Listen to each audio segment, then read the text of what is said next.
Welcome, podcast fans. It's time for the What's Up Bro podcast show, presented by J&J Production Studios, the home for all your entertainment needs. All kinds of great topics discussed every week, a variety of different themes offered, special guest appearances, prize giveaways, and so much more. Stay tuned. And now, here are your hosts, Sam Crow and Big Hoss.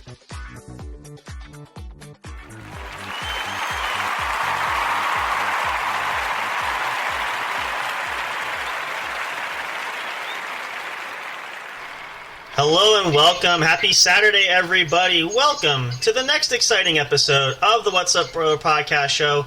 It is I, Sam Crow, here with Big Hoss, Mr. Fire. How's it going, gentlemen? It's going wonderful.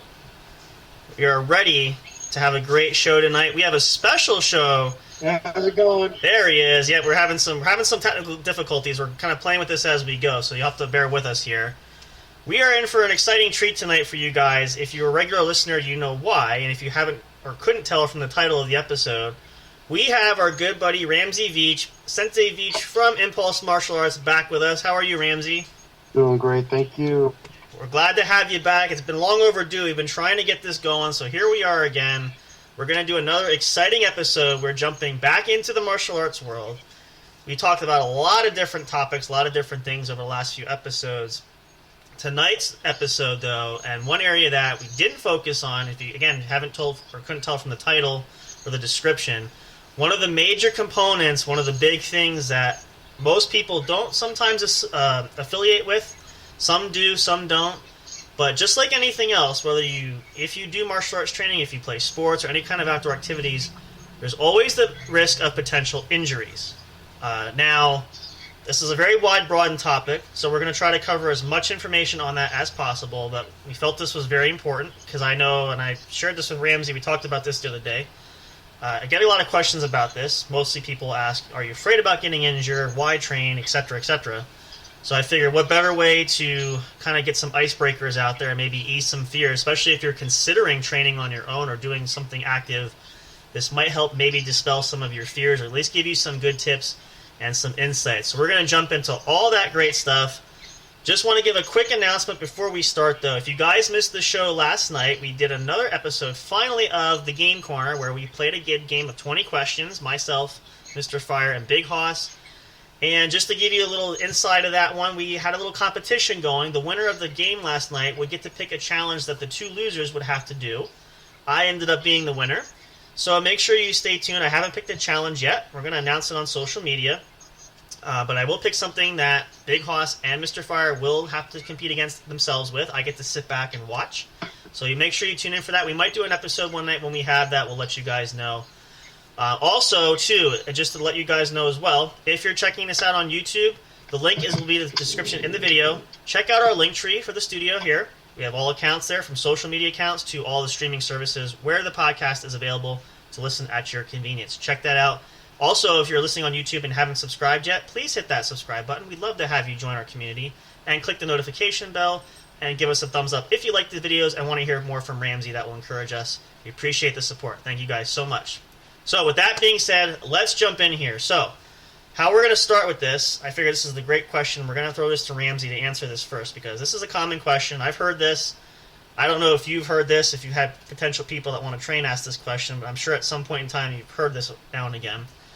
So when you have a person approach you and say, Ramsey, I'm considering training martial arts, whether that's with you or maybe you're someone else, again, depending on conversations you have. Typically, though, most commonly, they will say to you, the only thing I'm worried about is I'm worried about getting injured. How likely am I going to get injured? How badly will I get injured? Should I even attempt to train? What is your response to that? What do you usually do if you have those topic conversations? What do you tell people if they approach that with you right off the bat? I wouldn't say that's necessarily a conversation I have a lot of. Mm-hmm. So it's kind of hard to answer that question. But assuming you were somebody who was interested and you did present that to me, mm-hmm. I would probably say that depending on your goals and how you plan on training, right. that would that's going to determine the likelihood of your of getting injured. Okay. Some people are very adamant, very enthusiastic, and they're just doing everything they can. They're training regularly and all that stuff, and they're really going at it. They're giving 100% all the time. You're probably going to get injured eventually, Right? you know. But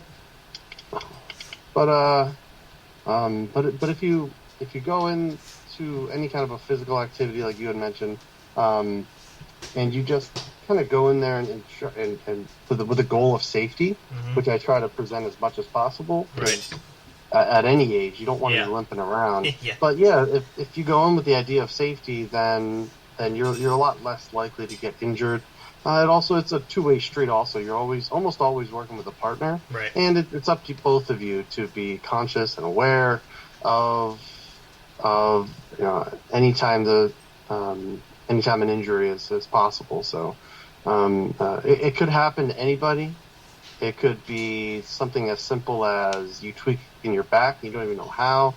It could be something as serious as somebody breaking your arm. You just because they just went a little overboard or went a little farther than expected or whatever. Yeah. Yep. Or you could just take a bad fall. Yeah. That's true too. And bust your shoulder. You have no idea. So it's hard to predict, but there are several factors that are going to help predict and or prevent your likelihood of injury.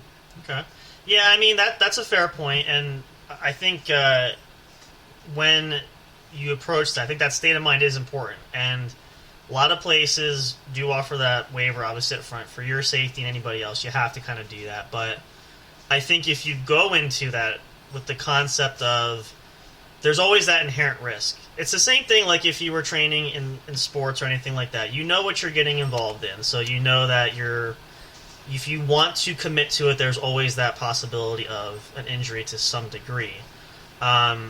Now, when the other big question is, and again, I've seen this with multiple people from the spectrum of when they get injured, or depending on what the severity of the injury is, and they say, I'm debating. Obviously, if it's a really severe injury, you don't want to be training. But let's say if it's an example of, might just be something maybe minor. Maybe it's a severe sprain. Maybe it's something not as bad as a broken bone or anything like that. If somebody says, I want to try to continue to train, naturally I have to be mindful of this. And again, this is coming as a perspective of somebody who has not done this or is thinking like they've not been down this road. They say what are some things to do? Can I train if I'm slightly injured? How much do I push? Do you recommend I do that? What are some tips you give there, especially for someone who wants to keep going but yet still needs to be cautious? Right. I personally encourage people to train through injuries. Okay. And that's mainly because I've had several injuries throughout my career, and I've always found a way around it. So I know that there's also instances where there are no ways around it, right? If you can't walk, how are you even going to get there to train, right? To start off, right. So training comes in several forms, and if you can't, physically training requires you to be in decent condition to perform a lot of the maneuvers or tactics, or techniques, what have you. So if somebody is injured, depending on the injury, if you're able to be mobile, such as let's say anything from the waist up. So like you hurt your rib or you hurt your wrist, your elbow, your neck, shoulder, etc. Right. You get on the mat, no problem, and then work with your partners. Make sure that everybody's aware, especially your training partner and especially your teacher. Sure. Make sure that they're aware of your specific injury, your specific limitations, and with that, your instructor, yourself, and your partner can all work together to figure out how you can stay safe, not worsen the condition, as well as being able to still practice within those limitations. Right. So sure. But that's a group effort typically. So let's say, for example, your wrist is all messed up, right? You twisted your wrist and you really don't want to aggravate it. Sure. Totally understandable. Totally frequent in martial arts training.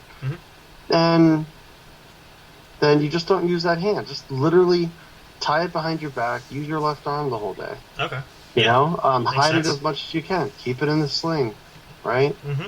So when it comes to injuries from the waist down, such as you dislocated your hip for some reason, or you have you twisted your knee and you blew your ACL. Yeah. You twisted your ankle, right? It's going to depend on the severity.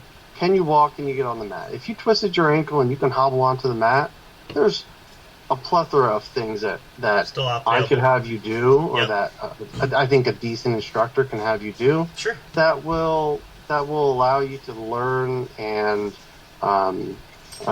do things and still train, still get some sort of workout. It won't be nearly as intense and flavorful, if you will, as if you were perfectly healthy. But at the same time, you got to work within your limitations. It's the same goes if you have a disorder of some sort. Right. I mean, if you look up online, you'll see people who have no legs or have one arm or no hands or they're wheelchair bound or whatever. Yeah.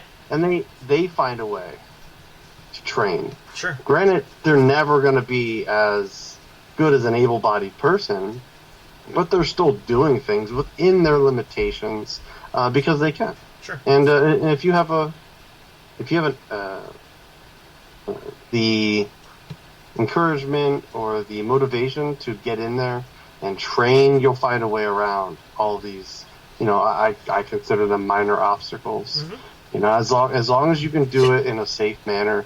If you feel you can't do it safely, or if it's advised that you don't do anything to exacerbate the condition, then follow those orders, especially if it's coming from your doctor or from your teacher. Absolutely. Follow those orders. Don't be too stubborn and be like, I don't care if my knees bother me. I'm still going to do this and that. Yeah. Because if it gets worse, it gets worse. Sure.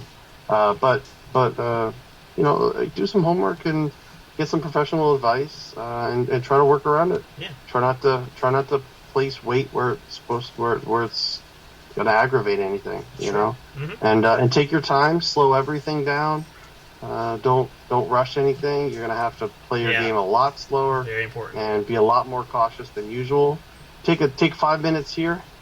It's going to give you a lifetime of extra opportunity. If you try to rush the process, you're probably going to get yourself in a worse condition, and you're going to be out a much longer period of time, and or risk surgery, which is going to even put you out longer. Sure. So just take it easy and try not to rush the process for sure. Yeah, I think that's when you look at it, and I've been there. I know you've been there. I've seen different students, different age gaps, different age ranges, old, young, and of course male, female can sometimes play a part. It's the key thing too, and we said earlier is the goals that you have, and we say it all the time because one of the questions I get asked a lot too is, you train pretty hard, pretty regularly, which I do. Are you worried about... I mean, I've had some minor things. I've never had, knock on wood, anything seriously injured, but, I've had some minor things happen here and there. But when I get asked that question, I usually tell people, because they always say to me, well, why are you investing time to train for if you're worried about getting injured? And if you injure yourself severely, that could cause a whole plethora of other problems. I usually tell people...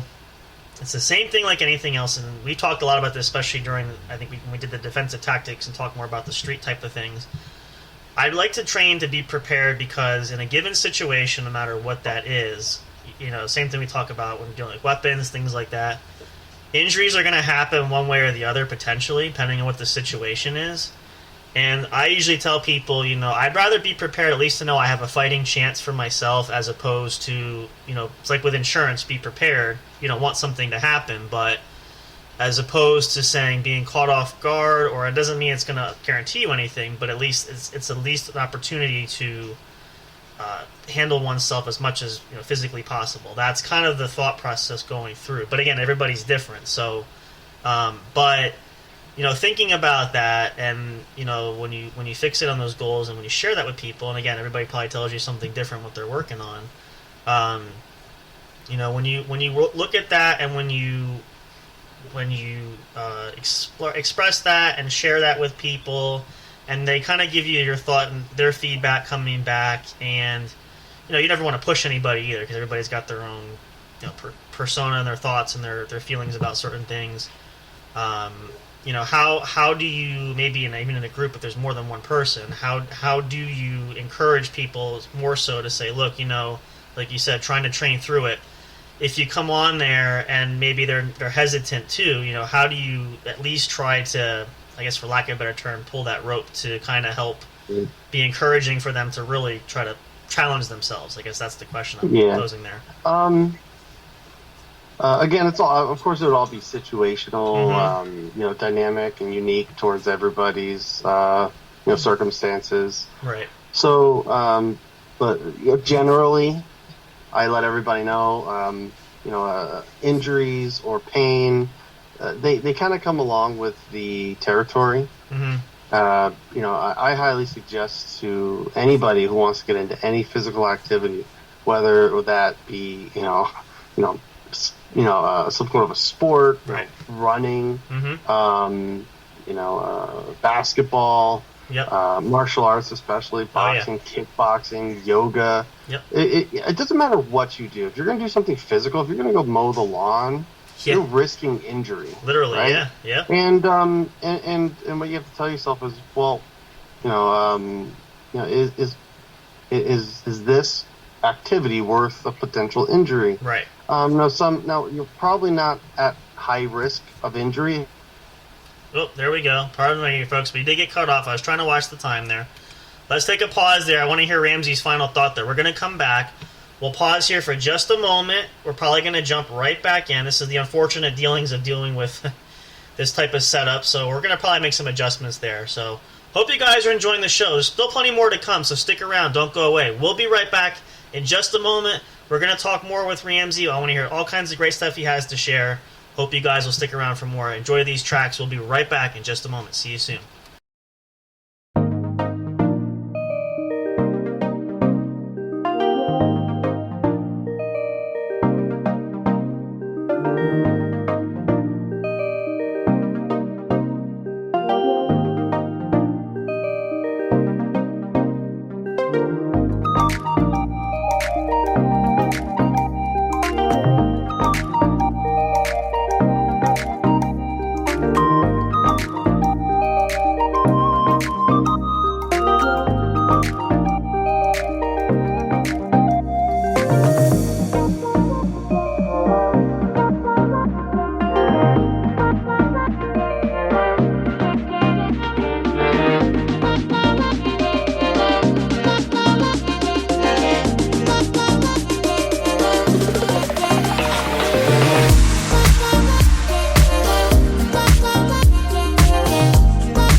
Hey audio fans, are you looking for fun and excitement?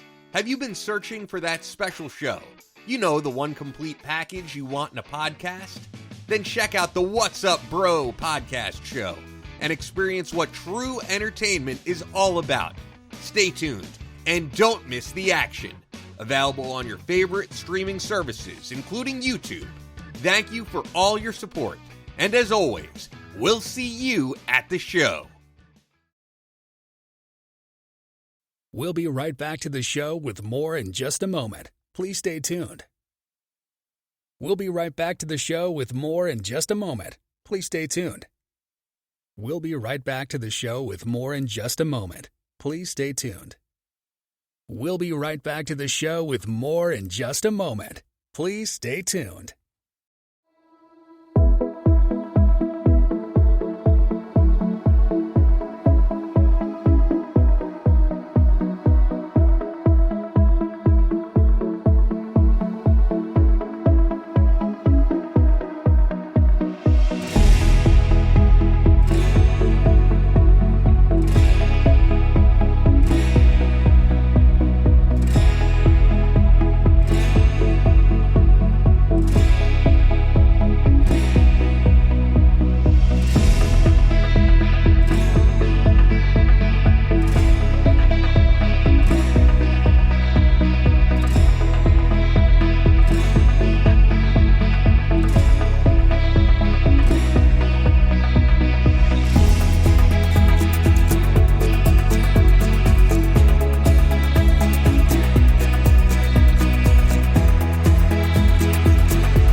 Welcome back, everybody. Our apologies there. We were so rudely interrupted. Unfortunately, our time slipped away from us. We had to take a technical break.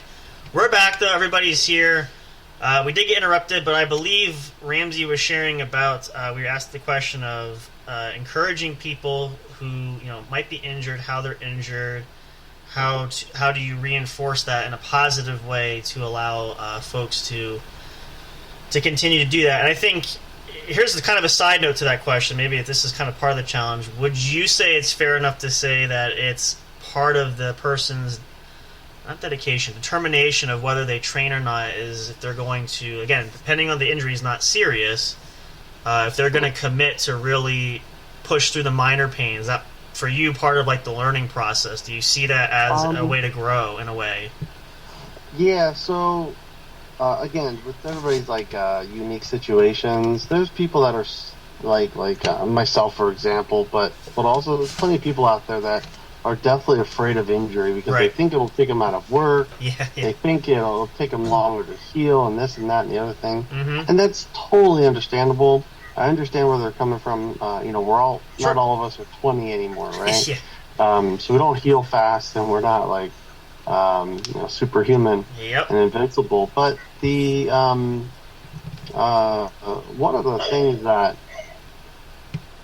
says that, you know what, this person is dedicated, this person's willing to put what they need to get better, is somebody who either pushes through injuries or works around injuries. Right.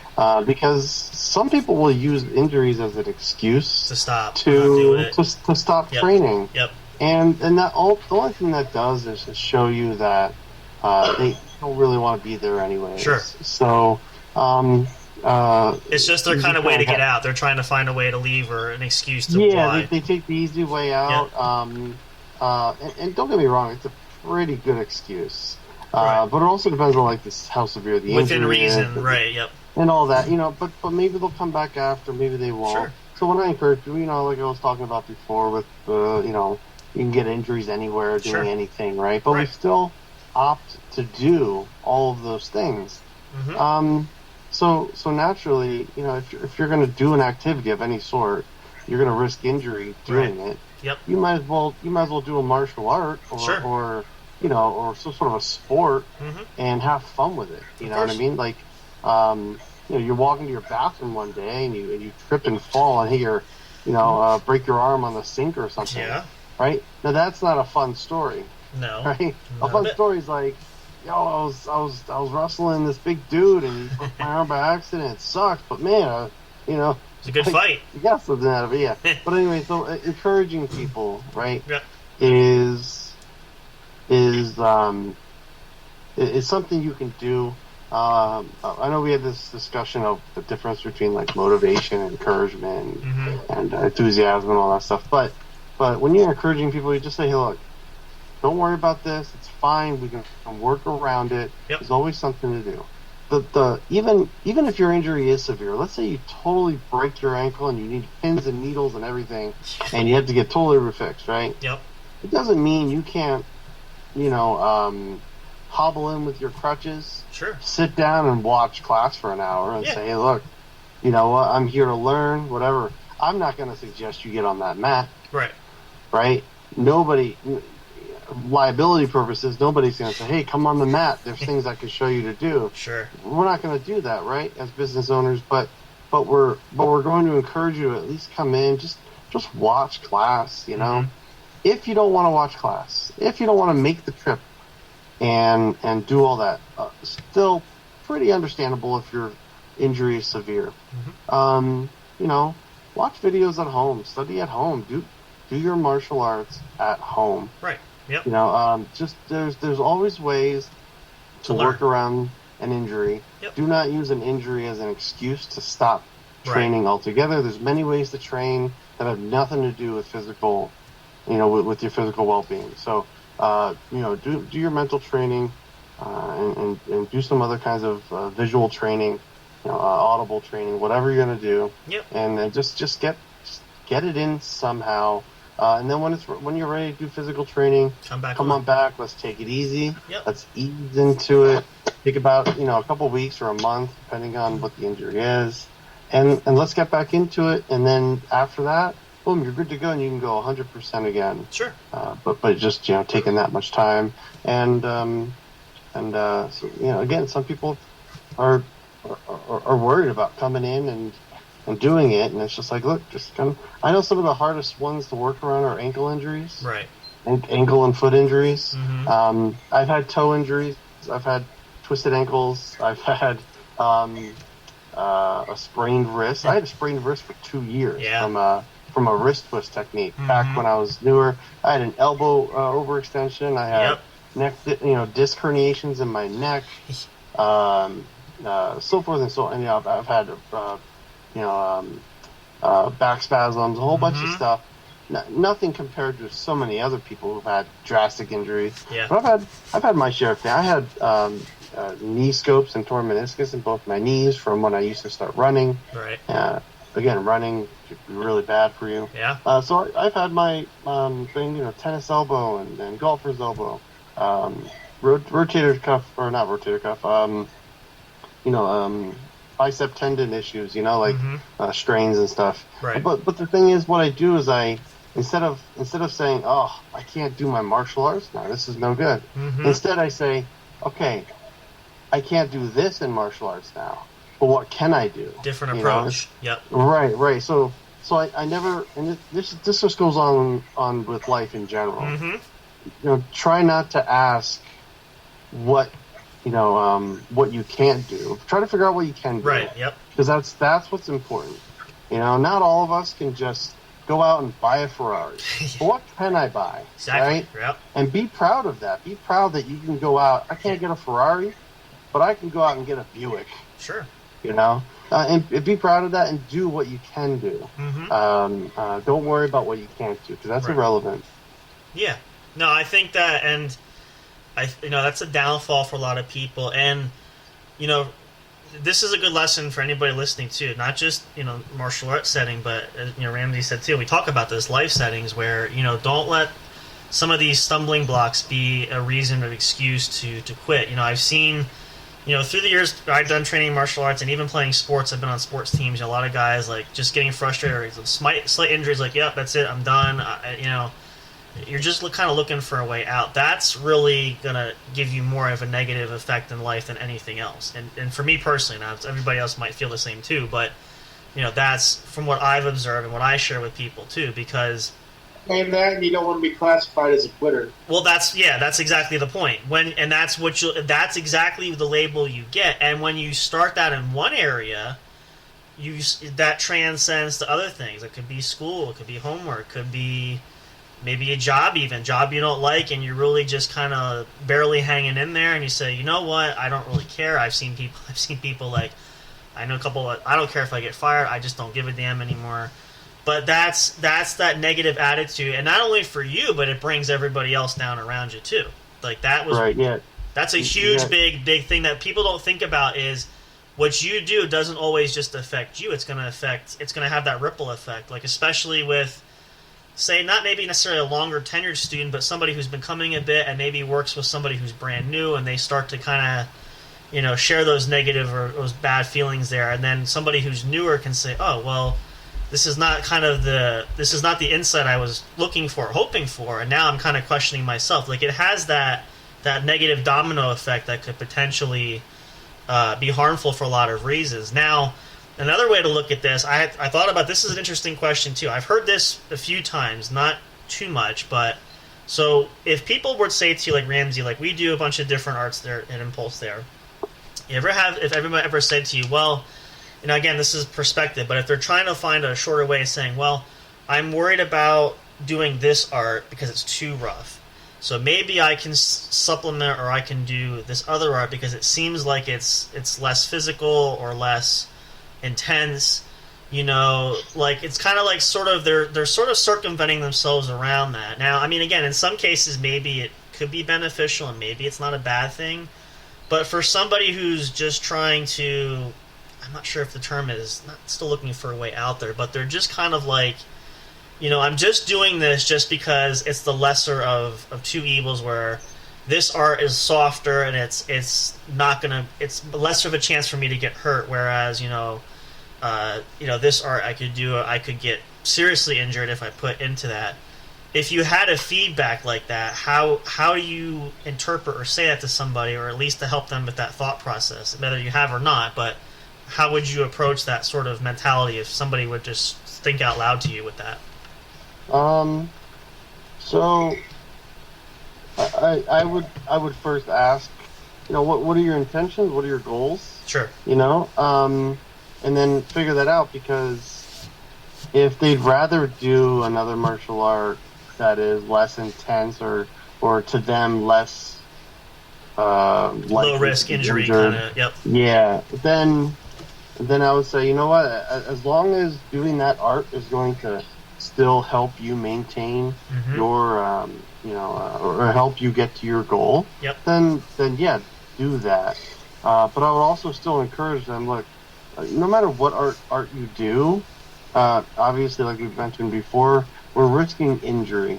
Because if you do especially with all the martial arts that we do, a lot of it has, I mean, if I'm not punching and blocking in a fast and hard motion, then your likelihood of getting whacked by accident is a lot less likely, right? But if I just move and hit you softly all the time, that's not what we do in Kempo. You know what I mean? I mean, I'm firing things off. I'm working power. I'm working technique, and together mutually, we have to make sure that you're safe and I'm safe. So same thing with any of the other arts like grappling. It's everybody's job to make sure everybody is safe.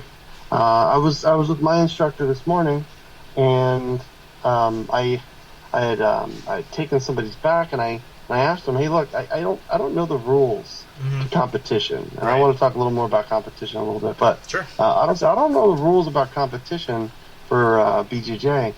Is this legal? And I put my hand across the guy's face, right, like gently, just so he understood what I was doing. Pushed his nose over, and then I kind of like cranked it back a little bit. You know, it's very rough, right? You could easily rip somebody's lips, break his nose, mess up the jaw and all that stuff. So I said, is that legal? And he said, yeah, but you don't want to do it because you're going to be a dick, And in essence, so yes, it's legal. He said, but most people don't do it like maliciously, and that's the key. It's intent. So he was telling us a story about a guy who's lower ranked, but he's a big guy, and he was going around to certain schools, and he was putting his forearm into people's faces, and putting 260 pounds of forearm into people's faces. And although it's effective and it's totally legitimate, it's shunned upon because you're not there to. You might as well punch him in the face because that's the same thing, right? You know what I mean? When you're doing stuff like that, you're not practicing grappling. You're practicing these like pressure points, this striking stuff, and that's just not that competition or that that's not how you learn that martial art specifically, right? That's if you want to go into MMA, that's when you would do that kind of stuff. If you want to learn Japanese jiu-jitsu, that's when you do that stuff. But you don't do it in a Brazilian jiu-jitsu school because that's more typically it's more competition oriented. And you can do that stuff by accident or whatever, but if you do it with malicious intent like he was doing, then we start having some issues. So again, this all comes back down to everybody's got to be involved in everybody's safety, and awareness is key. Don't do anything just crazy. I got a student who who tends to be a little more recluse and spastic, and we just gotta slow them down. No big deal. Just say, look, just this technique right here, very, very dangerous. If you go too fast, too hard, too quick, like, and you just try to pop it on, I guarantee you're gonna hurt somebody, and it's not gonna be pretty. Knock on wood, there haven't been any injuries yet, but once there is, it's kind of like that's kind of it. Like you've been warned like a million times, but that's kind of the idea, though.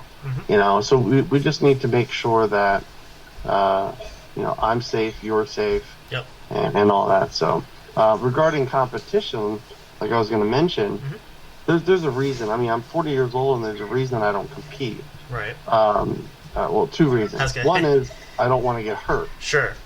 Right. And the second reason is if I get hurt, I won't be able to adequately defend myself as well. Okay. And I practice martial arts these days more for self-defense purposes, as opposed to for a lifestyle purpose. But I mean, I would say they're about equal, but that's kind of my thing. Mm-hmm. And so when somebody grips my, for example, when somebody grips up my ankle, Mm-hmm. even if they don't have it like perfectly, and I'm like, you know what, I don't know if he's going to get me or not, like an ankle lock or something. Sure. Sometimes I just won't even fight it. I won't try to reverse it or stop it. I'll just tap and just let them get the win because if you're working with somebody and they say, oh, Big Ramsey, I better pop this thing on, Mm-hmm. that's it. Yeah. Done, right. If you're with somebody who's a little more high caliber and you're just flowing, you could do that. But when you're working with other people, you just gotta be careful. Yeah. So you gotta know when, who you're working with and when to give up. Mm-hmm. Somebody has your arm, stretched out to the side, and they're about to get an arm lock. Feel free to tap early. Sure. Give up early. That's fine. Even if he wasn't going to get it, or even if he was going to get it, at least your arm is in good condition. Yeah. So then this is the stuff I do. So because, if I'm injured, I can't train as well. Right. Right. And I'd rather tap to something that wasn't 100%, but I just don't know. Right. Yep. And then get injured. Oh yeah. Right? I mean, and you got to use your best judgment. Right. If you yeah. tap too early, or if you give up too early to something, and you just don't know what could have been, Mm-hmm. right? You want to get farther and farther and farther into the process before giving up. Right. Yeah. Otherwise, the person might think that they had it right, And they and don't. they really didn't. Yep. Right. Or worst case scenarios, you could be like, look, tap, tap, tap, don't move. Okay, finish it, just nice and slowly, just to make sure that they still have everything. So again, we can work together, and we can do all of this, this beautiful martial art together, Yeah. safely, calmly. But there's education involved. Oh yeah. There's Yeah. definitely education involved. I worked with a gentleman this morning, very nice. We're both about the same age, and every movement that we were doing with each other was slow, meticulous, coordinated, and we were in constant communication because we're both in the same boat. We don't want to get injured. Yeah. And super important detail is that we want to learn the specifics of the technique. Yep. And you can't do that if you're all like, trying to just pop it on, The cool thing about martial arts is it's all about technique. Yep. And it's not about speed all the time. It's not about power all the time. It's mainly about technique. Yep. Speed and power help with all of that. Sure. But technique is everything. And, Yeah. and that's what allows you to be, clean with it. So. Yeah. Well, and I think that's a good point too, because I just read a quote about that. And we talk about that a lot during training times, but depending on the situation, kind of like the drill we did recently, different speeds and trying to see what works, what doesn't work, how it feels, etc. It's a very important concept, and I think a lot of what attributes, especially in cases of like injuries and like newer students, and I can think of a couple specifically, but being tense and being trying too hard or trying to force something that's not there. As you mentioned that too. A lot of the process and why I think people are afraid, and I see people a lot of times they say they'll get injured, is if you're too stiff, you're too rigid, or a lot of arts are throwing arts, so you have to take fall. If you're too afraid to fall, if you clench up and you go down wrong. Now, I've been falling for a long time, and I still make the occasional mistake, or if I don't land right or something like that. But that doesn't detract me from being afraid to try it. I know sometimes things are not going to always work out, and a lot of cases, the other part of injuries are if the classes are bigger and the space is smaller, there's more people. There's always that issue of closeness and things like that. But when you think about those little minor mechanics, and I tell people that too, if you're working there, is that think about these little things. Technique is there too, but if you're going to take a fall, the falling, some arts, falling is an art in and of itself, so that's technique right there too. You have to really be well-rounded to where you have all these thoughts going through your head. And probably, body types are there, whether it's somebody who's bigger, smaller, male to female, everybody's got different shapes and sizes, why we work with different people. Again, mentioning it's almost like that dance of having that coordination of knowing your partner, knowing that person, and, having that nice reflective back and forth, and at a modest to not too lightly, but a modest that's going to be worth something. But those are all the things, and I don't know if it's something you notice that, or especially not necessarily with newer students, but if you get single track minded on one specific thing, like technique, and I see a lot of people get frustrated trying to get one technique that, either they're not sure if they got it, they're trying to force it, or they're not sure if it's right or wrong, and then of course at that point you have to worry about possibilities of injury, because if they sit there saying, well, I don't think this technique is working, so I got to keep pushing. Now, in case like if I work with somebody, I know where I can take my limit, saying you can push a little bit more, because obviously I don't want to say you're doing it when you're not doing it, as we mentioned that just a minute ago. But that person, you need to really be conscious, because the same thing, in an instant, if you grab or do something right, you can cause serious injury. It could happen just like that. Which, and again, that's all part of the risk factor. But when you think about that, and again, everybody's different, and maybe it's just because I've done it a long time. I don't know. I mean, you ever notice like those people that get that single-mindedness, where I'm not saying they're doing anything wrong, but it's like they fixate on that one thing and not about other things, like falling or like being relaxed. And I'm not saying that's a high risk towards injuries either, but it obviously has a potential for that. But it's finding that groove and that balance. And I think the other key thing, and maybe you'll agree too, is everybody's got a different learning pace and curve. So, some people want to pick it up and be perfectly smooth and free-flowing right away, which doesn't always happen.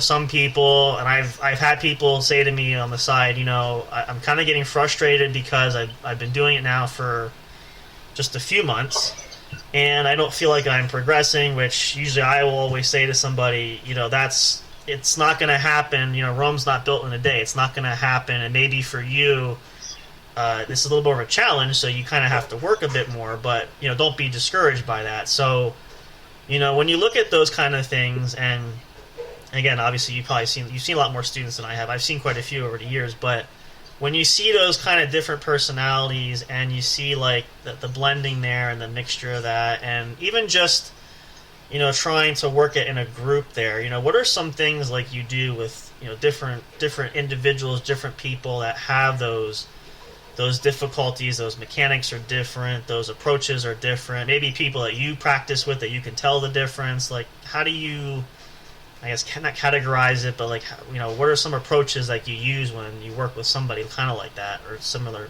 vein like that, I guess? Yeah. Proper way. Again, we're talking like everybody being unique and Sure. specific. So, again, generally, some of the best things to do, especially if you're new in martial arts, is to just slow down, just relax. Honestly, yep. The last thing you want to do in any martial art, and you can ask any black belt or just any experienced, knowledgeable martial artist, especially in the one that you're trying to do. Just ask them, like, should I relax or should I be tense? Right. And everybody's going to say, well, there's times where you want to be tense. Sure. But a majority of the time, you're going to be relaxed, right? Yep. When's the last time you saw a tense black belt? Right? Not really. You don't see it too often, okay? Yep. When you're working with people who have a lot of experience, if you find a black belt who's tense,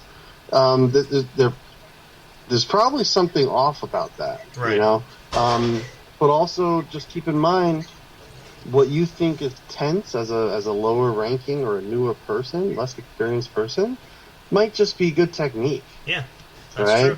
So, you'll, especially in the grappling arts, you'll hear this all the time. You'll say, "Wow, you're strong." No, I'm using techniques. I'm using frames. Yep. I'm using my body. I'm using my hips. I'm using whatever. And it's not because I'm strong necessarily. Strength enhances technique, right? But it's not just because I'm strong. It's because we're using good technique. Yep. And how can you tell if it's technique or not? Well, have have a 90-year-old, or sorry, have like a 90-pound person, male or female, perform the technique perfectly, and they're gonna think you're gonna think that they're super strong. Yeah. No, they're just doing it technique properly. Yep. And that's what. And I use the term. I use the example of a baby, right? Anybody listening or you? Yeah. Have you ever held onto a baby, right? An infant that's like 6 months old. Yep. Right. And what's the common thing everybody says? Wow, that baby's strong. Yeah. Right. And here's the thing about babies, especially newborns, like before they start walking, and by the time they're like 2 and stuff. Babies, human babies, Homo sapien babies, are born with the natural tendencies to do everything properly. Yep. They They move properly with strength. Yep. And how do they do that? Well, it's because they move from their abdomen, and they do that. It's when we get bigger and we start to walk, we start to hunch, we start to rotate our back, we start to use our arms and depend on arm strength, we start to use our neck more, we start to use our legs more, and by the time you get to martial arts and all that stuff, all that baby knowledge is way gone, right? Yep. And you guys can look at the stuff too. I mean, babies move with good technique. And it's actually really cool to even say it and to understand that. But they do. They move with good technique. That's why they appear strong. It's just a baby. Yep. But they appear strong, and that's why. Yep. So you put that into an adult, and you're going to appear strong. So focus on technique first and foremost. If you focus on technique more than anything else, it's gonna benefit you in a couple ways. One is it's going to allow you to learn way faster and and you're going to be able to pick things up a lot quicker. For two, you're going to be able to go a lot slower, which is also going to help you pick things up. But in essence, you're going to be able to also be safer by going slower. Yep. A lot of people, especially in the grappling arts, and will move will move really fast in the beginning. Yep. Or they're going to use a lot of strength in the beginning. And then what happens is they resist. Sure. And then they resist so much that they end up pulling a muscle. Yeah. Right? Or hurting their joint or whatever. And you might not see it right away. They might not feel it right away. Then they get home the next day and they're like, adrenaline's gone. Yep. I don't know what I did, right? Yeah. And then they don't realize it because they were so stiff and rigid that, for one, they didn't learn anything except that being stiff and rigid didn't work. Yeah. But they go back the next day and do it all over again.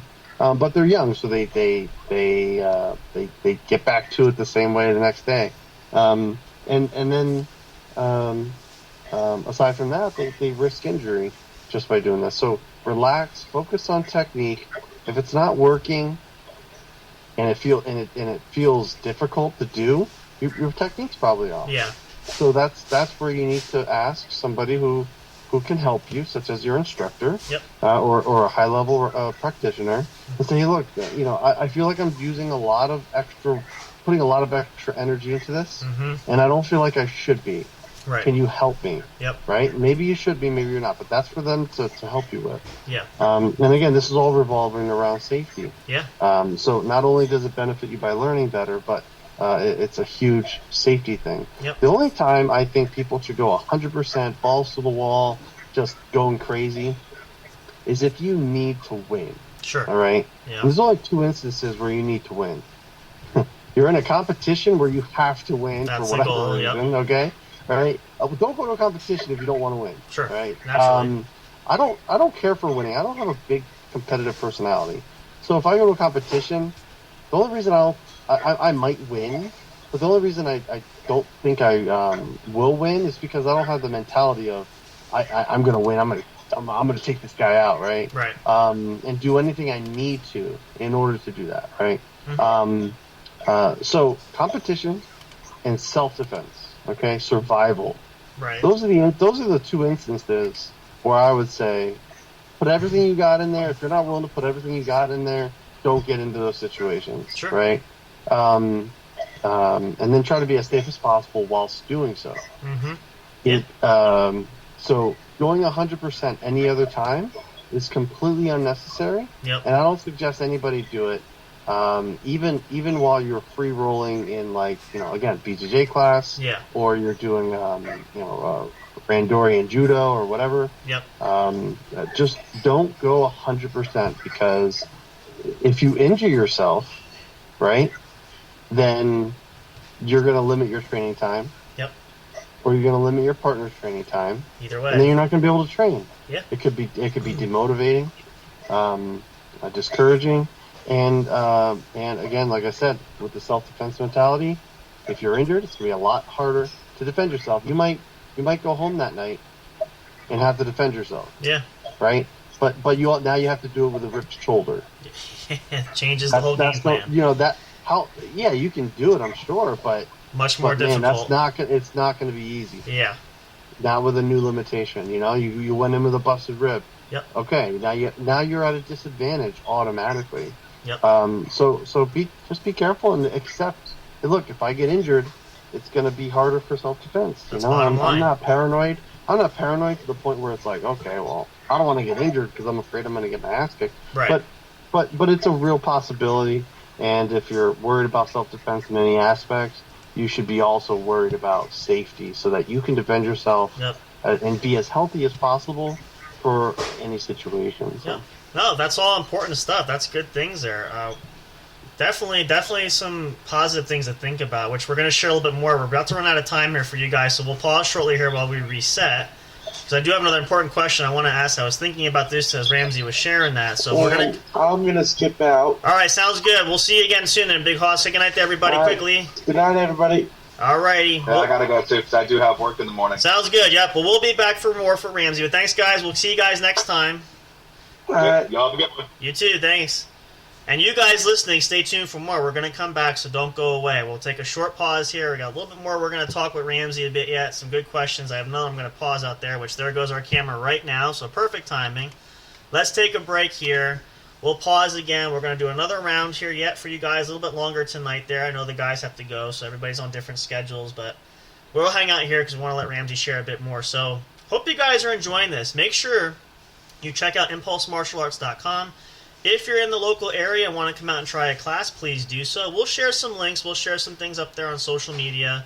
We'll even post maybe some things on our YouTube channel with the video as well. So if you guys are interested and want to know more what we're talking about, by all means, we'll be happy to share. So come on back. Stick around. We're not done yet. We're going to share just a little bit more with you guys. So make sure you tune in for that. We'll be back. And, of course, as always, we're so grateful to have all of our guests come on the show. It's always fun and entertaining. We all learn something new, right? So I hope you guys are learning something positive. I hope this is helping you, even if you're considering the opportunity to train. This will give you guys some good tips as well. So we'll be right back for more. Stay tuned. As always, we love and appreciate you all so much. We'll see you in a minute. Get a bathroom break. Grab a snack if you need. Take some moment. Catch your breath. And we'll come back. We'll chat more with Ramsey. Stay tuned. We'll be right back.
Are you enjoying the show? Do you want even more great content? Then check out the What's Up Bro podcast show's link tree for all studio accounts, including the official show website, brought to you by J&J Production Studios. Catch all your favorite episodes of the show when they're uploaded. Curious to know who makes the show possible? Meet the cast and crew. Discover the magic behind the microphone, not just in front with our staff bios. Want to chat with other audience fans? Enter the forums section. Talk, engage, and interact with listeners from all over the globe. Not on social media and want the latest information? Then subscribe to the podcast newsletter and get everything delivered straight to your inbox. No matter what, you'll always stay connected. Thank you for listening, and stay tuned for more.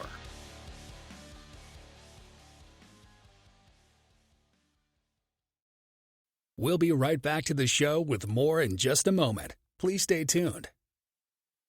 We'll be right back to the show with more in just a moment. Please stay tuned. We'll be right back to the show with more in just a moment. Please stay tuned. We'll be right back to the show with more in just a moment. Please stay tuned.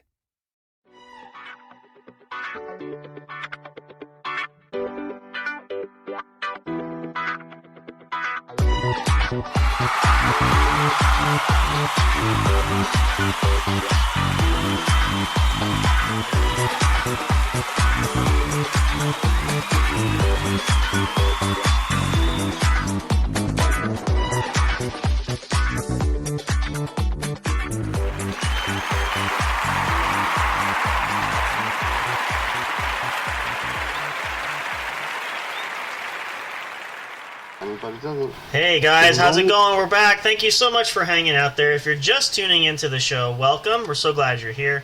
If you missed the beginning part of the show, you can go back. The episode will be up once we go off the air tonight. You can check it out. Big Hoss and Mr. Fire are off for the night. I'm still here. We have special guest Ramsey Veitch. If you're familiar with the series, you've been listening for a little bit. We're back into the martial arts world. Topic mostly talking about injuries tonight, but we're talking about a whole wide range of different things here too. But if you guys missed that, you can go back and catch up on that.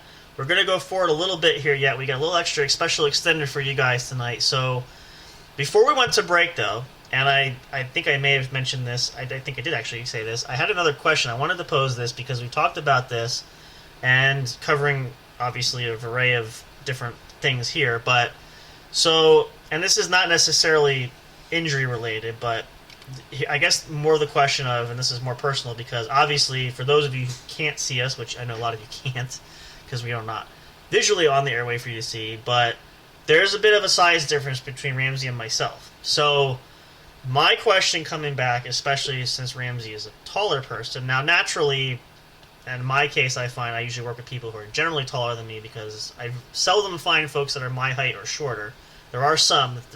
I'm not by myself entirely.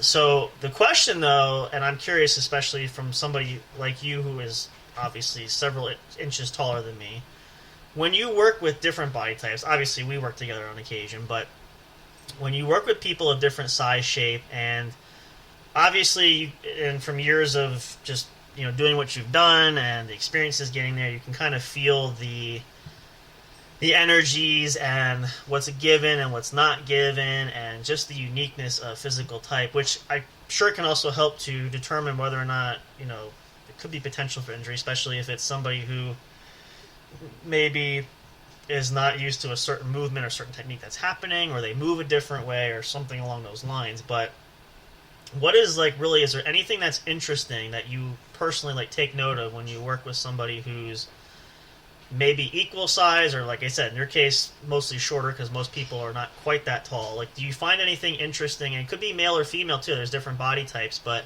do you find anything interesting when you mix with different varieties of different people, different weight level, body type, all that stuff? Do you find anything for you? I hate short people like you.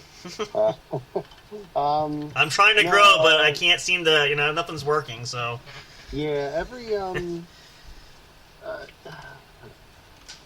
in martial arts, size matters. Mm-hmm. And any competent martial artist will tell you that. Yeah. The factors of size and strength, speed, agility, it all matters, you Right. know? Sure. Male, female, it matters. Everything matters. Yep. And if you deny that, you're going to be in for a rude awakening rather quickly. Yep. So,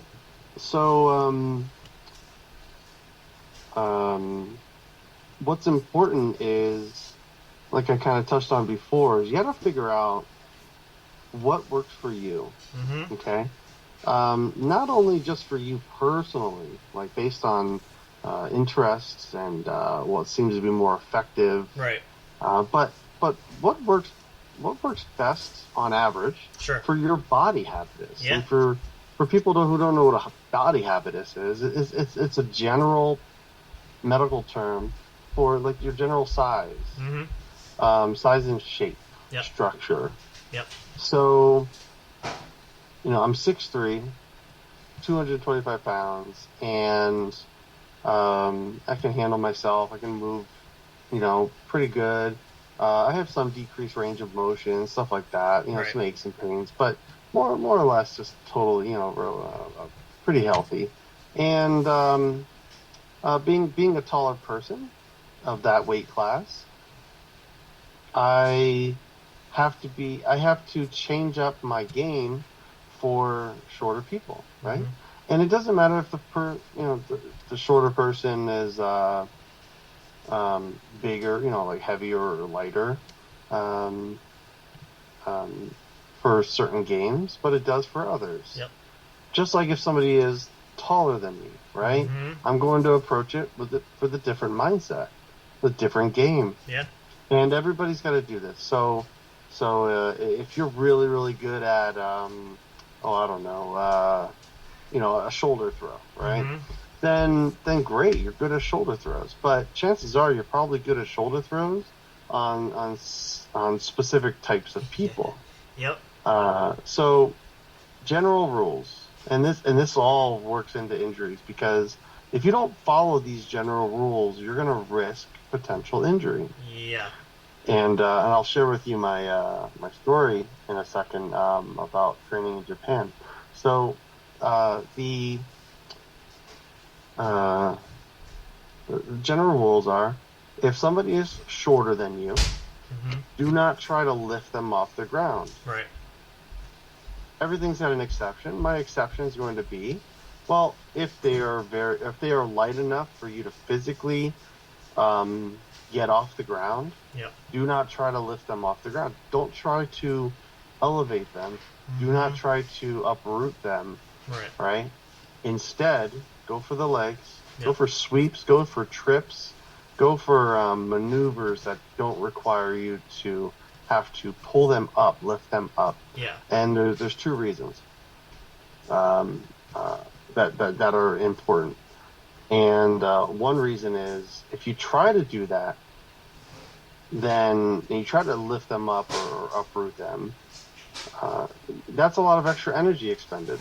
Yep. Right? Sure. And you're going to have to torque your body a certain way. And this, that, and the other thing. And we're trying to be efficient, right? But if you can do that with relative ease and still accomplish your goal, right? You could do it, but I would caution somebody to do it every once in a while, only to try it out. Right. Not, or when absolutely necessary. Right. But not on a regular basis, because you see the infomercials, or you hear the stories about, oh, I blew my back out, right? Like, all they did was bend over to pick up a pencil. Pretty much. Right? So it's not about the weight you're lifting, right? It could be the way you turn, or just, you get that little tweak. And, if you're lifting up something heavy and it's not in an anatomical way, right, with good structure and base and all that stuff, lifting principles, you're risking a back injury. So general rules: don't do it. Go for the legs. Go for the sweeps. Go for the trips. Go for the takedowns. Right. Go for the joint locks. Don't try to uplift them. Don't try to get underneath them. Okay. The second reason why I don't do that, right, aside from that, is somebody with a lower center of gravity like that just can simply stop you so much quicker. Yep. Right? And it's going to make it a lot harder for you to do it in general if they know even one instant of how to stop somebody from throwing them. Right? Yeah. Because as a taller person, you have to get usually you have to get a lot lower than what's manageable in order to uplift them with your body, as we do with hip throws or shoulder throws, etc. And so in that lies a huge amount of opportunity for them to counter you, to reverse it, or to just to stop you in general, right? And if you get stuck, now you're risking a back take or or like I said, like potential injury because you're trying really hard, right? Yep. So, if the person is wider than you, okay, if they're obese, right, if they have an obese body habitus, and you can't get your arm around their waist as good as you normally can, do not do any of the techniques that involve getting your hand around the waist, right? If you can't get your body into the position because of their belly, right, in order to do a specific kind of technique, and you can't do it properly without a lot of extra fine-tuning, don't do it. Right. Don't do it. If you can't reach over them because of, fat being in the way, for example, don't do it, right? Yeah. Naturally, a heavier person is going to be, again, harder to uproot, harder to lift, harder to maneuver in general. Yep. So be cautious. Don't try to muscle it. Use good technique. Let it work. Let it happen. This is why they have weight classes and many instances age classes. Competing for that. Sex classes. This is why they have different divisions in wrestling and in boxing and in these physical competitive sports because of these factors. They all matter, right? Yeah. Now, lastly, if somebody's bigger than you, taller, heavier, stronger, whatever, right? Now you have a little bit more. You have a little bit more options, right? But depending on how much bigger they are than you, or taller, gauge it appropriately. You might not be able to uplift them. You might not be able to do certain shoulder throws. You might not be able to do certain kinds of techniques, certain kinds of sweeps and stuff because their legs are too long. You just can't get up underneath there. So everybody's got their ranges, and you're going to have to play with as many people as possible to figure out where your limits are. Exactly. What you can manage. What techniques can you get off of what people? That's and the more other experience, thing. Yeah. And the more experience you get, the more you'll be able to figure your game out. You learn and for develop certain people. that. Yep. Right, exactly. And the thing is, like, for me, like, that. I find too, and obviously, as I said, I'm much smaller than most, so I'm constantly like trying to, and the realistic expectation, as we talk about too, is, especially for a shorter person against the taller person, certain techniques you have to understand are not going to work anyway, right? So, obviously, in certain cases, I'm not going to expect to do an Ariminagi on somebody like Ramsey, who's like a clothesline, because you're a lot taller. So you don't do it. I could never do it. I maybe could force it, but there's too much risk and not enough reward there. Exactly. And like even like now, there was in certain cases, I remember we did in class the one time, which I wasn't trying to do a jiu-jitsu move, but it was just kind of there, Sota Gary sweeping out the leg because I was trying something for you and you're bigger and it's not working, obviously. So my natural instinct was, well, if I sweep your leg and take it away from me, you're going to go down, which you eventually did. But it was one of those, like, I knew quickly because I didn't want to try to muscle you because obviously that's not going to work because you're still bigger anyway. And the free-flowing movement wasn't there, which naturally you're not going to give it to me because you're not going to let me just, it's not realistically what's going to happen. So, for me, it was just instinctively I went for that sweep just to say the only thing I could think of that was left is you have the height, you have the build. The only thing I can do if I take your leg away from you, you're going to go down, which I took one good sweep going through. It took a minute, but I got it to work. But it was finding that little, like, threading that needle of, and in a pressurized instance of, like you say all the time, you have a split second to make a decision where, you don't want to play around with somebody if especially it's not working and they start getting the advantage on you and turn the tables on you. You're trying to learn those little quick, I usually refer to the term as cheat sheet, but it's not. But it's more of the, what do you call it, the computer term of like the F key buttons, like the shortcut buttons. Like, you learn quickly of what you have to do, because you can't always sit there and think about, if you move here, I could move here. Or if you're holding me this way, I could move this way. Your goal, especially in a street situation, is to do serious damage. You're not going to just sit there and say, well, while you sit there and figure it out, I'm still going to manhandle you and hope maybe give you enough time to do something back to me. So you kind of have to, like, have that muscle memory of instinct to do it, which is important also. And also helps in the case of injuries, you know how to move in certain things. But, those are key. For me, I feel too, are concepts where maybe a lot of you guys, if you're shorter, if you do train regularly, what I'm saying too is, understanding, it's the same difference whether you're bigger against smaller or smaller against bigger, whatever the case is. Everybody has those gives, those takes. This works, this doesn't work. It's not even always height. I've had guys who way more than I do, that are bigger, that are my height, but outweigh me by like 50 pounds. Well, that's another factor to consider of, is this going to work? Maybe I do a hip throw or a hip toss for that one. Well, I got to consider that extra 50 pounds. Maybe I can get it in, maybe I can't. Is it worth doing? Am I going to hurt myself potentially? All those sort of factors that come in there. So, Right. I think for every person individually, whether you're just beginning, intermediate, advanced, whatever, that's all part of that learning curve, and that all plays in with injury specifically. So if you're sitting there and thinking to yourself, this isn't going to work, or I'm trying to do something. That's with anything. It's not just training. Like, you could go home, like, say you're moving furniture, you're moving or doing stuff.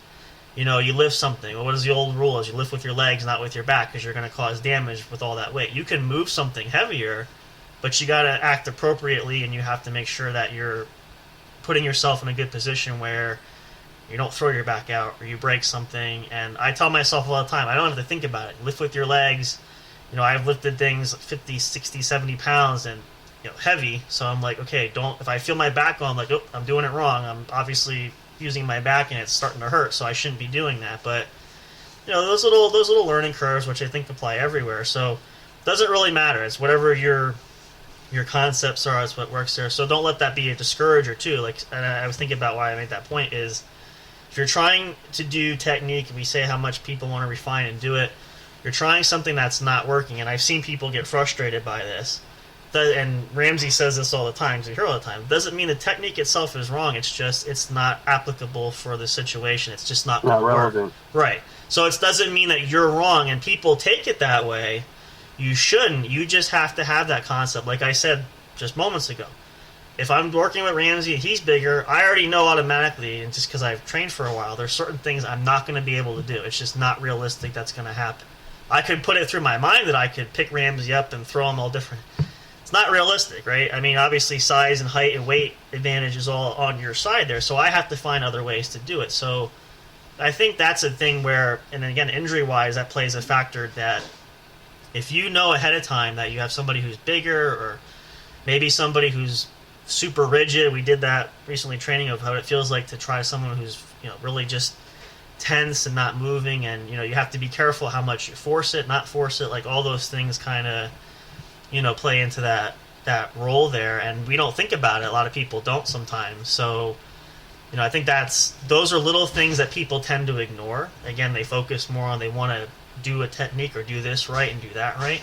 You got to think about those little things too that play a factor, because the same thing we said earlier, that you can work through some injuries, but if you risk hurting yourself or really hurting yourself in a bad way, that could, for lack of a better term, could cripple you maybe, depending on how much you push it.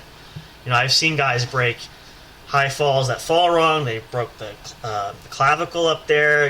It's huge dislocation. I mean, and it's real stuff. It's just unfortunate poor timing. It wasn't necessarily that it was just poorly executed.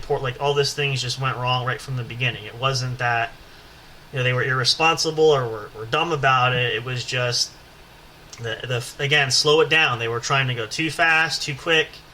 and things like that kind of happen. So I think those things are all kind of relevant, like we're talking about. But you see a lot of those things, and I think you probably share that with a lot of people when you try to encourage, or at least find somebody who what their goals and what their intentions are, and you try to you want to be honest up front, right? You never tell somebody when they walk in, hey, you're going to be the best. You're never going to get touched. You're never going to get injured.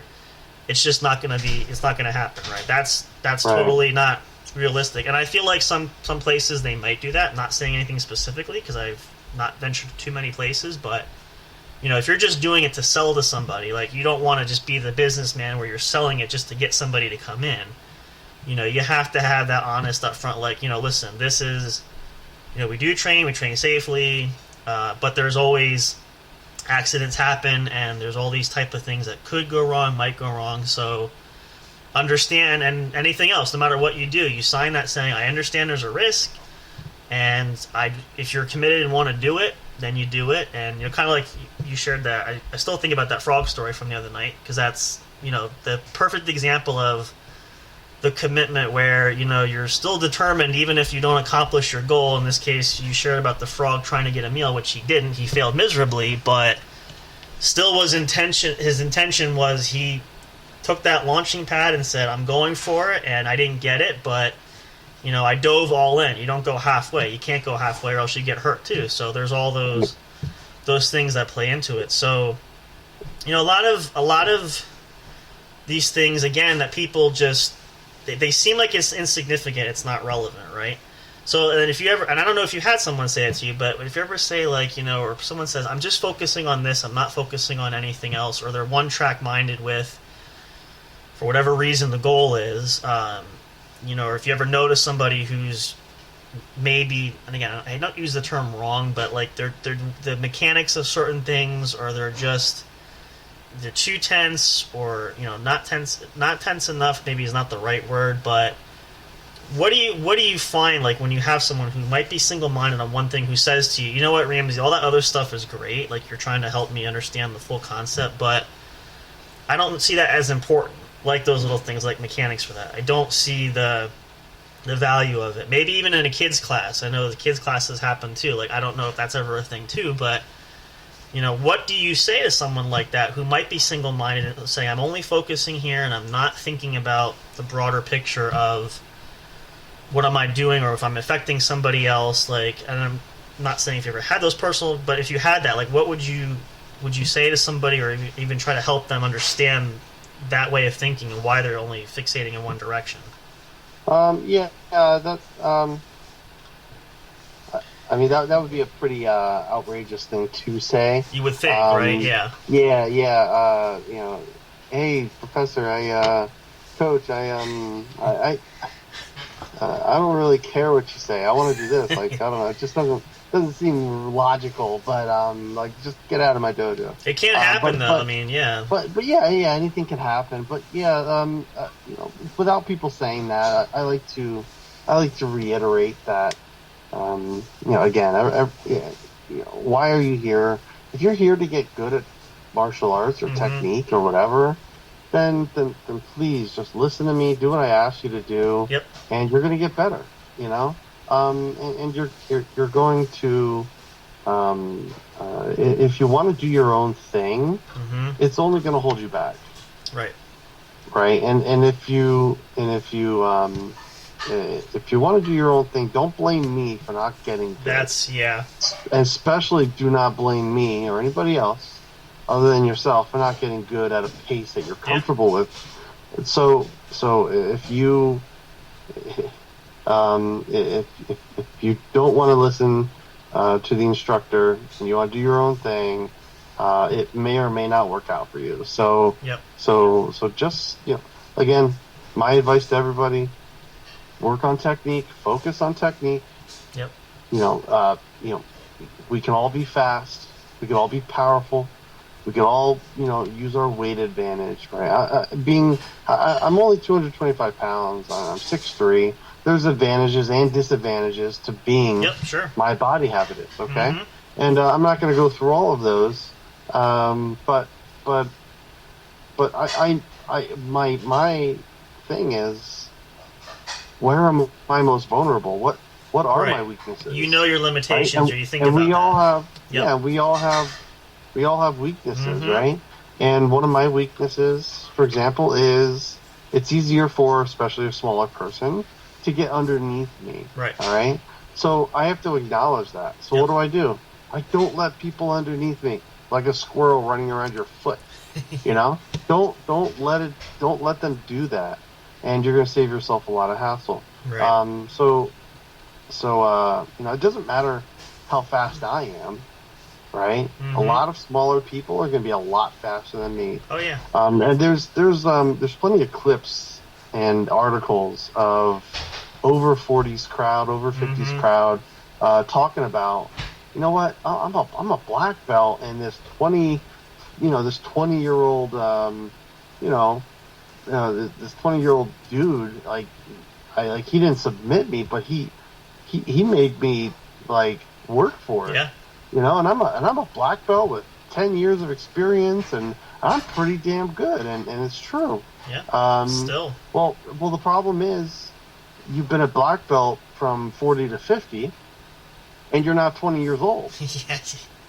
That's the problem. Realism there. Yeah. Right. So the other person could potentially have a size advantage, but mainly he's got a youth advantage. Yep. It's huge.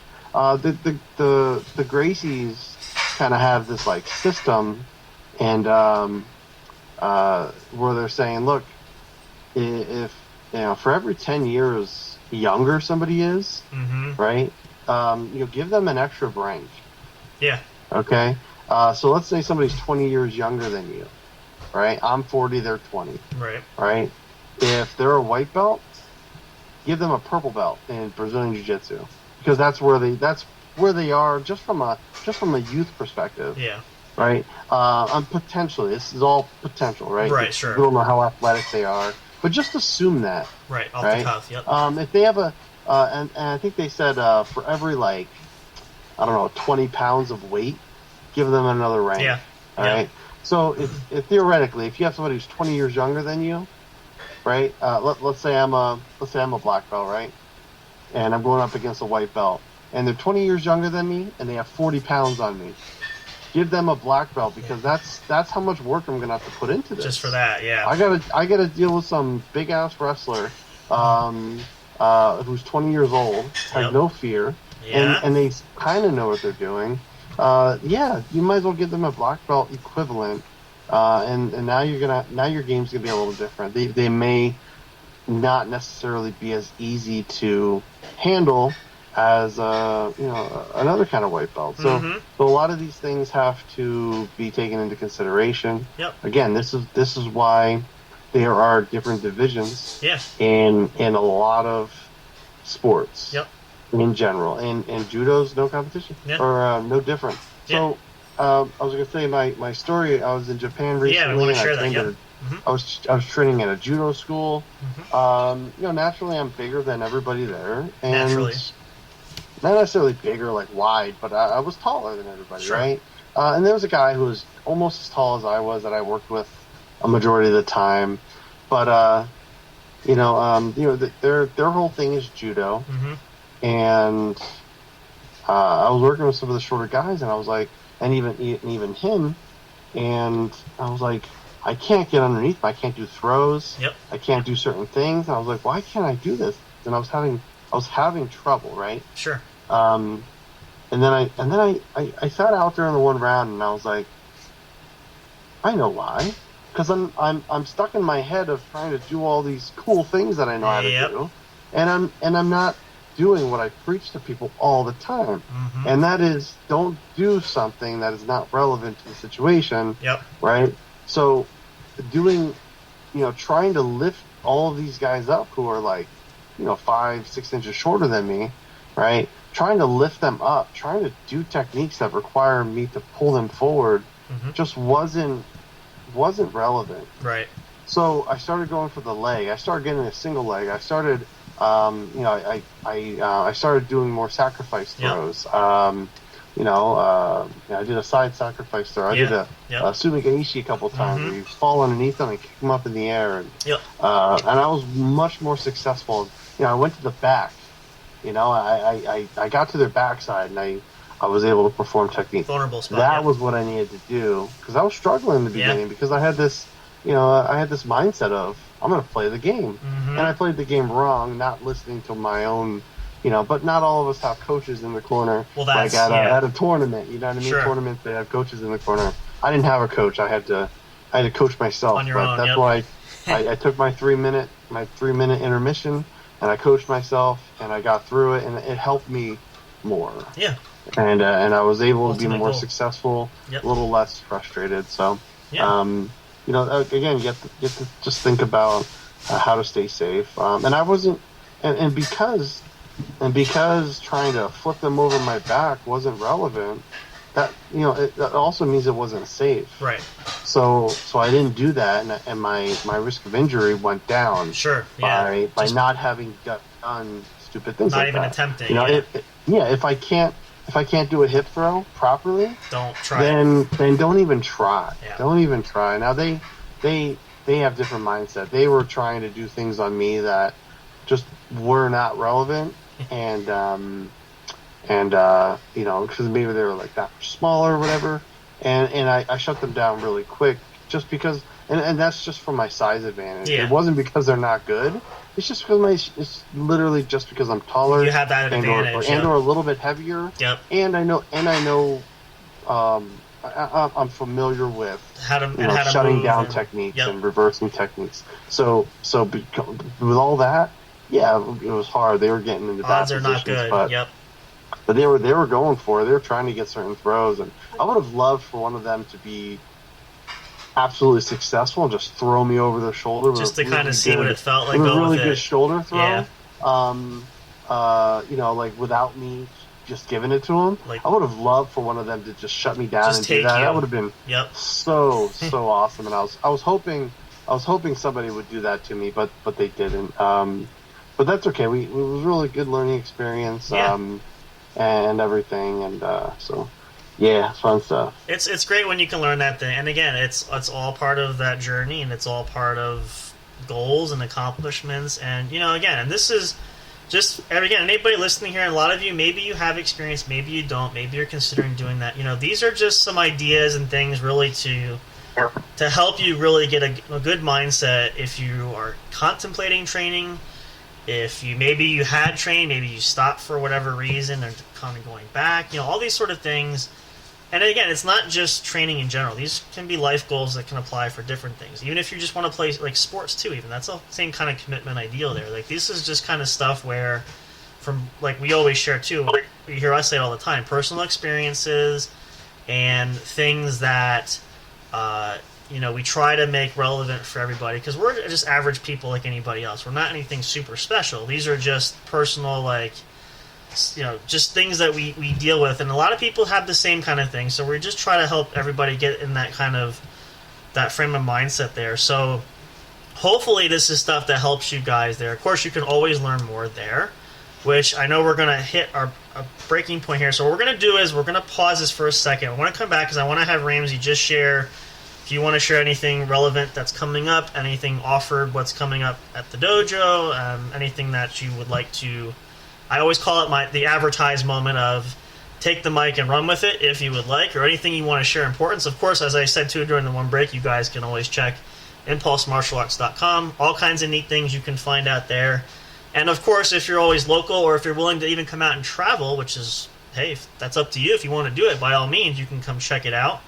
Those are some of the things we'll let Ramsey share. If you want to just run a quick brief bio of what goes on and what you want to share there as we get ready to cap things here so that we're not burning too much of the midnight oil, as fun as it is too. Unfortunately, I have to get up early too tomorrow, but we do want to do that. So we're going to refresh here because this is going to time us out. So we'll have Ramsey come back, give you guys some tips or information there. You can check out the website, but maybe share a little bit more personal about some things there just to give you some thought there. We'd love to see you guys come out, no matter your age, your body type, your weight, as we said.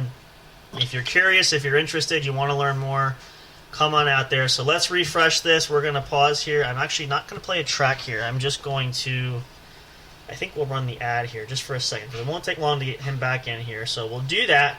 We'll give Ramsey that floor there as we wrap up for the night. Again, we appreciate you guys. We love all the support you guys give, and a lot of great responses there. Things have been growing, especially like with our Twitter. A lot of followings going there. We've been growing massively there. Even Instagram has been picking up. So we thank you guys so much there. We try to get out the best content we possibly can for everybody. We're trying to be active and sharing on a regular basis. You guys make this the reason why we're doing that. So hopefully, we give as much to you guys like you give to us. That's really our ultimate goal there. So let me pause here. Actually, I'm actually going to run. I will run one track because I'm going to pull Ramsey back in. I want to find a good one here. I think it's kind of appropriate anyway if I find the right track. I'll run this, and then here it is. We'll get Ramsey in to give some final thoughts there. He's going to share with you guys some information, and then we'll send you guys on your way for a night. Hope you're having a great weekend. Hope you guys, if you missed the episode of the Game Corner last night, check it out. It's up on our website, on our account on Spreaker. You can check it out. Any of your favorite podcast streaming service you can check out. So come back, check that out, and go for it. And if you're just tuning in, thank you for joining us. We're going to end here shortly, but you can catch this episode, go back. It'll be up soon. And hope you guys will love it and appreciate it. We'd love to have Ramsey come back again as well. We'll be right back for just closing some thoughts here in just a moment. Stay tuned for more.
Welcome back, guys. Sorry about that. I apologize for any interruptions there. I'm not sure. The software seemed to be glitching there. I'm not sure if it was the internet was about to go out. It does happen on occasion.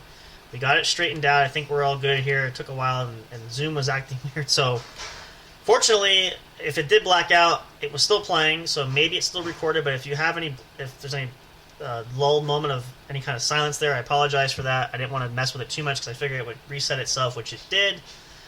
At any rate, welcome to the show. If you're just tuning in, we're going to wrap up here with some final thoughts. We're going to let Ramsey share a little bit about Impulse, especially if you guys are newer listeners and you want more details. Just kind of a brief little overview of what happens there and some of the unique things that we talk about. I'm going to actually set Ramsey up there. I'm going to pretend I'm somebody who's new looking for that and let him explain that to me briefly there. But, of course, if you guys are regular listeners, and we will have Ramsey back again. We have plenty more stuff we can talk about, so make sure you stay in tune for that. We'll give you guys updates for that. But lots of neat things happening. As we said, there's plenty of things to go around. There's something for everybody, depending on what your interest is and what your goals are naturally.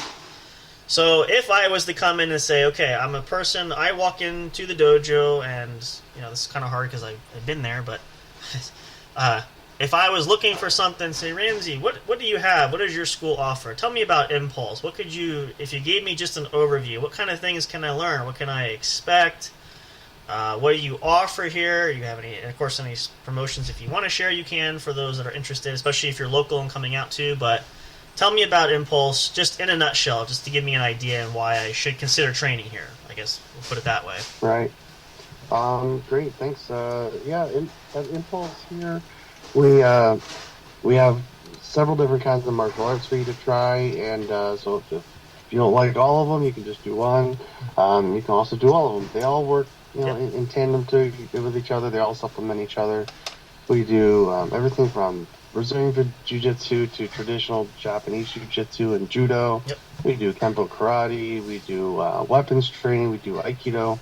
Mm-hmm. And we do self-defense combatives. Tomorrow, for example, we have some self-defense combatives going on. It's a 2-hour, once-a-month course, and it's a no-nonsense approach to how to handle yourself and survive and a violent encounter.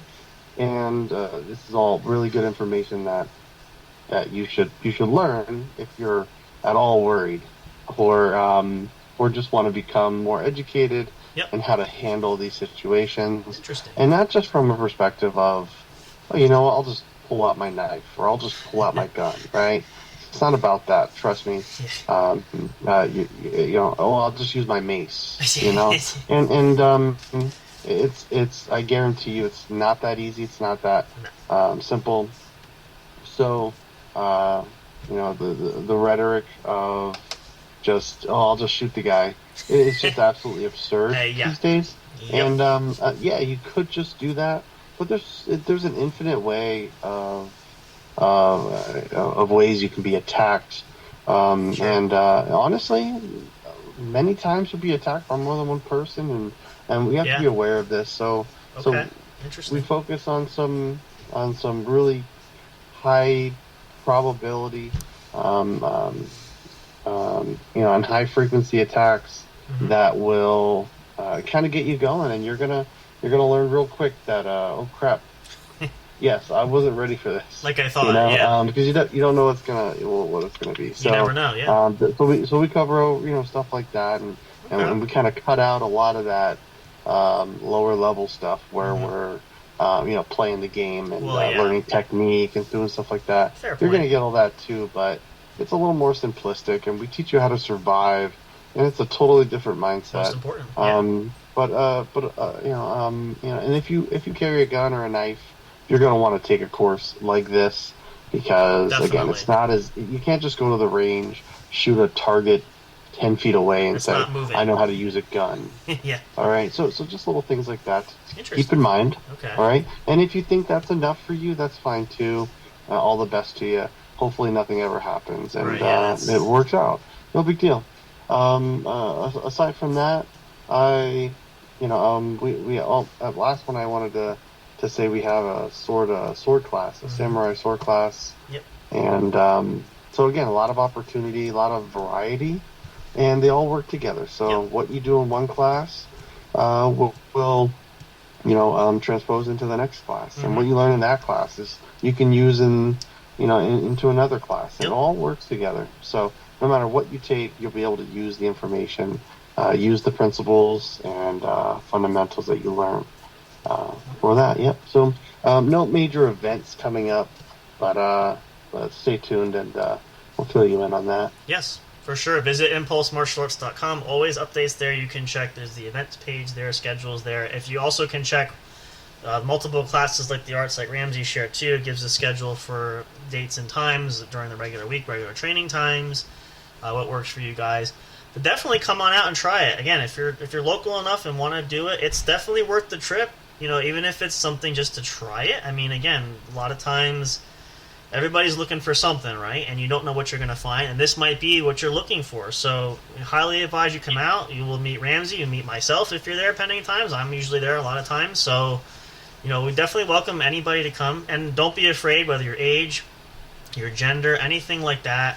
All sizes, everybody counts. There's also, you do have, I mentioned we met before, but in case you want to know too, there's a kids class there, so any younger ages can come as well. So if you want to do that, we'd love to have you come out and at least try it. So please feel free to do that. We'll definitely post some updates if there are events. We always share that on our social media, of course. A lot of great responses. We had the seminar not too long ago, which was great. So things like that do pop up, we'll let you guys know. We'll be in touch. Ramsey definitely will be back. We'll have another episode down the road there. We hope you guys found this informative and entertaining. Of course, as always there, maybe you learned something new even just by listening to this. That's really the ultimate goal. So if you want to learn more, stay tuned there. We'll keep you guys updated there. And of course, let us know if you loved the episode, you want to give us some feedback. You can comment on social media. You can email us at the official studio email address, j_productionstudios@yahoo.com. You can just write to us, just anything, just to even say hello. But if you want to let us know how much you love these episodes, that's great. Or if you have more details, we are in touch with Impulse, so give you more information there as well. We want to thank you, though, Ramsey. Thank you so much for hanging out with us. We really appreciate that. I hope you have a lot of fun. It's always fun to engage this stuff. And, naturally for me, it's not anything new because we talk about this a lot. But on a larger scale, and for other people that, maybe haven't heard it before, this is probably great for them, too. So we'll definitely work to get you to come back soon. Like I said, if you guys happen to be in the area and want to, obviously you can come. There's the seminar tomorrow, but it's kind of short notice. But if you want to venture out, even just to view it yourself, just to kind of see, you can. If you're local enough there, check that out. ImpulseMartialArts.com.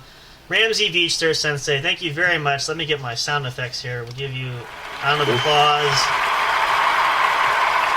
Very nicely done. Thank you. Take a bow. Take more than one if you so choose. No, I'm just kidding. So Done. There you go. Oops, I almost gave you a second round of applause. Standing ovation all the way around. That button was stuck there. Well, you guys, that's going to wrap it up for us for tonight. We thank you guys so much for tuning in. Hope you'll come back soon. We'll be back next weekend for more. Stay tuned, though. Of course, we have the other podcasts that we do. We'll try to get them out episodes during the week when we have some availability there. Definitely going to do another episode of the Law and Justice Show coming up there, working on the class there for that. We will get the Game Corner going again. We're happy to have that going as well. We're going to try to get some more friends to come play some games. So all that and more here at J&J Production Studios, your number one home for entertainment. For me, Sam Crow, for all of us here, Big Hoss, Mr. Fire, all of our friends that join us here. Thank you guys so much. Hope you have a great rest of your weekend. Have a great Sunday. Don't worry about the Monday blues. We're not that far yet. The work week is coming, but it's not here, so don't panic and don't dread yet. Still plenty of time. Of course, we always say be happy, be healthy, and be safe. And please, if you're out partying, be responsible. Do not drink and drive yourself. Make sure you have appropriate plans for that. Much love and appreciation to you all. Goodbye for now, and good night. However, until next time, we will be back. I promise you that. For more of the What's Up Bro podcast show. Thank you guys so much. Take care. We'll see you soon. Thank you for listening to the What's Up Bro show. Catch all the latest live action on your favorite podcast streaming services, including Spreaker, Spotify, iHeartRadio, and more. You can also check out episodes on the studio's official YouTube channel. Subscribe and become a member today. Don't forget to also turn on notifications so you'll know when new content is uploaded. Stay tuned and don't miss a single moment. We love and appreciate all your support. And as always, we will see you at the show.